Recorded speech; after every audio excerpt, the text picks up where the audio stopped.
Good afternoon. How difficult is to have peace in Colombia? Are we going to have an everlasting peace someday? These are questions that are debated in universities, thought centers, research centers, political parties, and in hard areas of civil society in not only our country but around the world. Peace is a process about overcoming political, social, economic, and cultural tensions and conflict with action away from all types of violence, seeking the reconciliation of individuals and institutions. To do this, it is necessary to analyze the culture of violence and culture of peace. I am the peaceful transformation of conflict.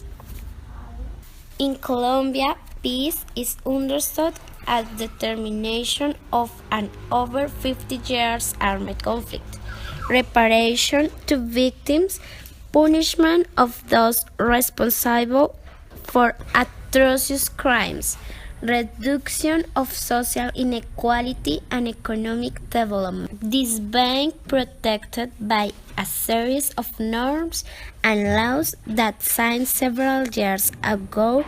They have been approved for this to the possible, having as framework Article 22 of the Political Constitution of Colombia that reads, peace is a right and a duty of mandatory compliance.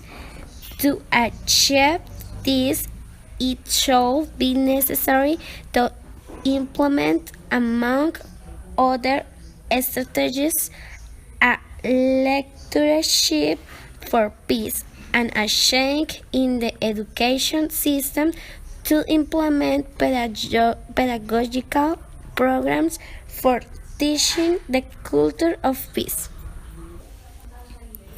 Peace is understood as a dynamic social process, with and like conception of peace, such and the action of war on non-violence. Today constitute for Colombian people the third force, a reason for being of the cultural of peace. From the legal point of view, Colombians assume the concept of peace as the rights and duties of mandatory compliance. Peace must involve strategies to practice the beliefs, identity, solidarity, love, coexisting, respect, tolerance, transparent, justice, quality, joy, performed from a spheres, intrapersonal, interpersonal, group, structural. We could say to all of us as Colombians wanted peace.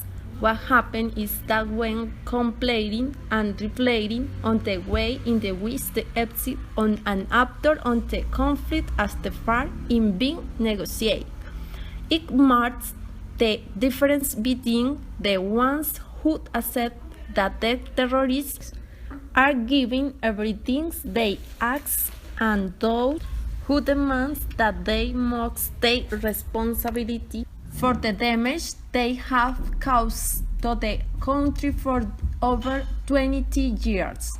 We must have clear that their reassertion is not absolute peace.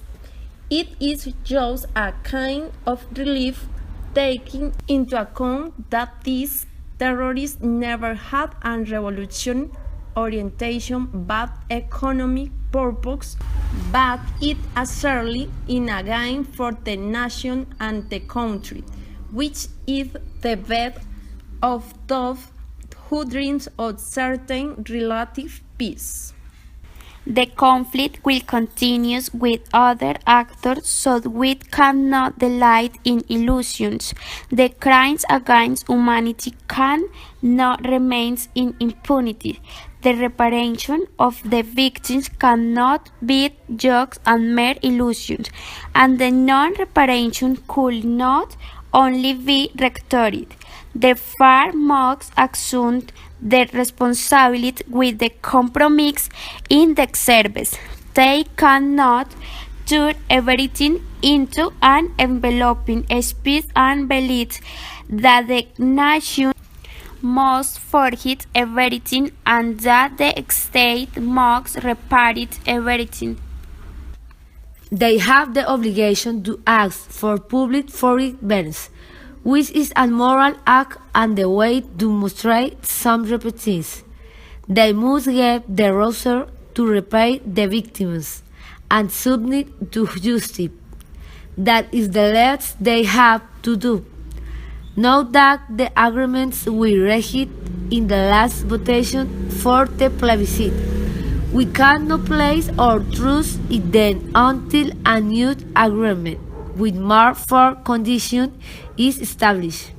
Only then we as Colombians could make the decision to approve it if we support or not.